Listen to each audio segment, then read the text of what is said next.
Мекендештер, ассаламу алейкум. Мына Кыргызстан ба сапожкилер сатылат. Мына кончу узундар 500 рубльден экен. Мына Кыргызстан ба термо сапожка кроссовкалар 1500дөн гана.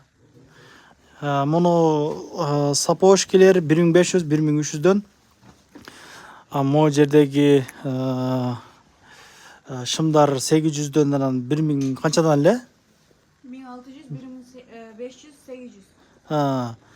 Моглар болсо канча 1000 рубльден дейт бардыгы. Анан бул жакта нелерди айтты. Кыскасы аябай чоң арзандатууда мекендештер.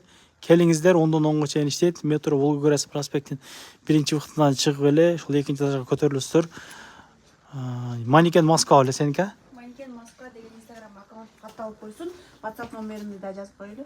Жазып, менен келген сурактар мен бардыгын көрсөтүшүм мүмкүн.